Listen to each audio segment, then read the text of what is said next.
আবারও ভয়াবহ দুর্ঘটনার সাক্ষী থাকলো বাঁকুড়ার জয়পুর ব্লকের শুকনোপুকুর এলাকার রাস্তার মাঝে আচমকাই গাছ ভেঙে পড়ে বাইক আরোহীর উপর। সেই সময় একটি লরি চালিয়ে দেয় বাইক আরোহীদের উপর। ঘটনায় আহত ব্যক্তির নাম কতুলপুর ব্লকে বাড়ি বলেই জানা যায়। মোটর বাইকের চালক আহত জীবন অধিকারীর বাড়ি বাঁকুড়া জয়পুর ব্লকের হেতিয়ায়। অপর বাইক আরোহী চন্দন দাসের বাড়ি কতুলপুরে। তার দুটি পা একেবারে ট্রাকে পিষে দিয়েছে, তার অবস্থা আশঙ্কাজনক, এমনটাই সূত্রে খবর। ঘটনার খবর পেয়ে ছুটে যান জয়পুর থানার পুলিশ আহত ব্যক্তিদের উদ্ধার করে বিষ্ণুপুর জেলা হাসপাতালে নিয়ে যায়। দ্রুত চিকিৎসা করেন এবং গুরুতর আহত হয়।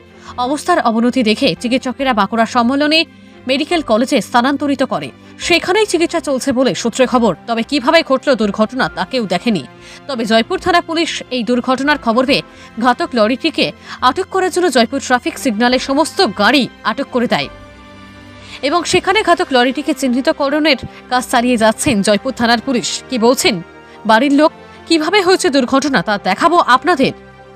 আপনারা দেখতে থাকুন বাংলা সার্কেল নিউজ। হ্যাঁ বলুন, এবার বলুন। আমার ছেলে আর আমার ছেলে আর জামাই বাড়ি যাচ্ছিল। আচ্ছা।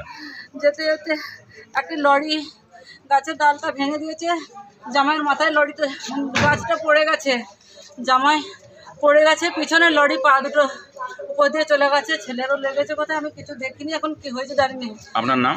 আমার নাম জ্যোৎস্না অধিকারী। বাড়ি? হ্যাঁ, আমার বাড়ি হেতিয়া। যার হয়েছে আমার জামাই তার কতুলপুর বাড়ি। ঠিক আছে, আপনি ফোন করলাম, অ্যাম্বুলেন্সে ফোন করলাম, ওনারা এলো, বের করে এলাম। লরিতে পিষেছে? হ্যাঁ। আপনার নাম? জীবন অধিকারী। লরি কি আটক করেছে? না, লরিতে পানি গেছে।